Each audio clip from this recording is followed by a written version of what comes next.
മോഡലിംഗിന്റെ മറവിൽ പെൺവാണിഭം നടത്തിയ sex racket സംഘങ്ങൾ ദുബായിലേക്ക് കടത്തിയത് മലയാളികളെ മാത്രമാണോ?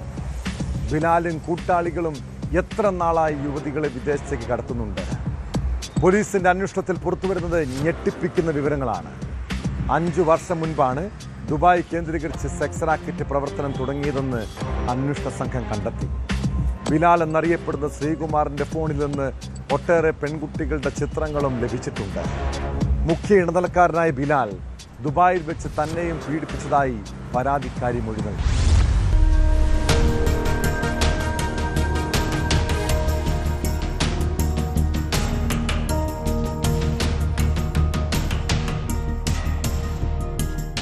മോഡലിംഗിന്റെ മറവിൽ കൊച്ചി കേന്ദ്രീകരിച്ച് നടന്ന പെൺവാണിഭ കേസിൽ അറസ്റ്റിലായ മുഖ്യ സൂത്രധാരൻ ബിലാലിന്റെ മൊബൈൽ ഫോണിൽ നിന്ന് നിരവധി ഡിജിറ്റൽ തെളിവുകൾ പോലീസ് കണ്ടെടുത്തു.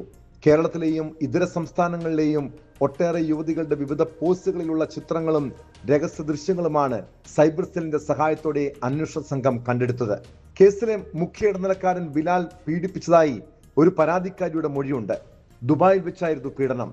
റാക്കറ്റിന്റെ പ്രവർത്തനങ്ങൾക്കായി ബിലാൽ നിരവധി സിമ്മുകളും ബാങ്ക് അക്കൗണ്ടുകളും ഉപയോഗിച്ചിരുന്നു. ഈ യുവതികളെ വലയിലാക്കാൻ ബിലാൽ നടത്തിയ വാട്സാപ്പ് ചാറ്റുകളും പുറത്തു വന്നു. കെണിയിൽപ്പെടുന്ന പെൺകുട്ടികളുടെ ചിത്രങ്ങൾ ഇയാൾ രാജ്യാന്തര അശ്ലീല സൈറ്റുകളിലെയും ഡാർക്ക് വെബിലെയും പ്രമുഖ ടെലഗ്രാം ഗ്രൂപ്പുകളിലേക്ക് പണം വാങ്ങി ഷെയർ ചെയ്തതായി പോലീസ് സ്ഥിരീകരിച്ചു.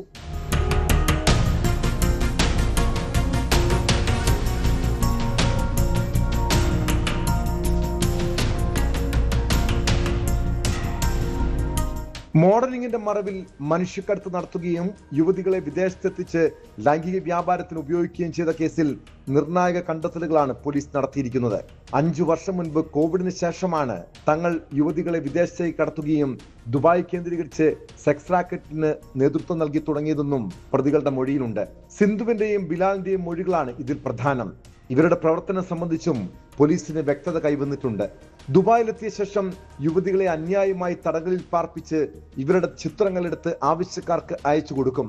അതിനുശേഷം ഡീൽ ഉറപ്പിക്കും. ലക്ഷങ്ങളുടെ ഇടപാടുകളാണ് നടന്നിട്ടുള്ളത്.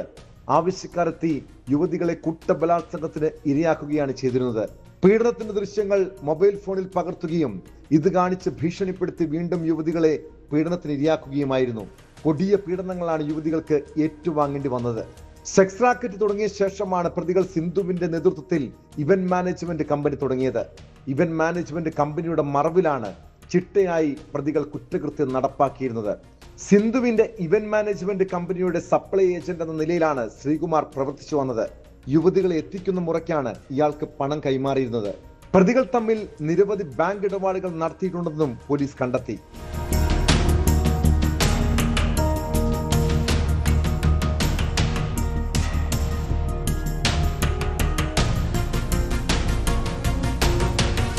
കൂടുതൽ അറസ്റ്റിലേക്ക് കടക്കുന്നതിനൊപ്പം പ്രതികളെ കസ്റ്റഡിയിൽ വാങ്ങി ഒരുമിച്ചിരുത്തി ചോദ്യം ചെയ്യാനാണ് പോലീസിന്റെ നീക്കം. കേസിൽ പ്രതികളായ റഹ്മത്ത്, ഷംല എന്നിവർ വിദേശത്താണുള്ളത്.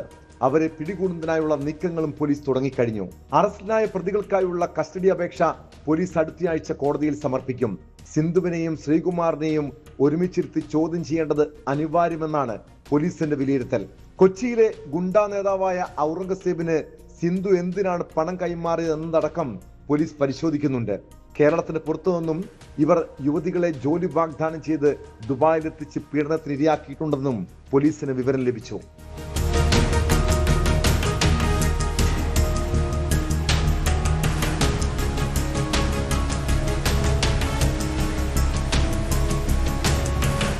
ന്യൂസ് 18 കൊച്ചി.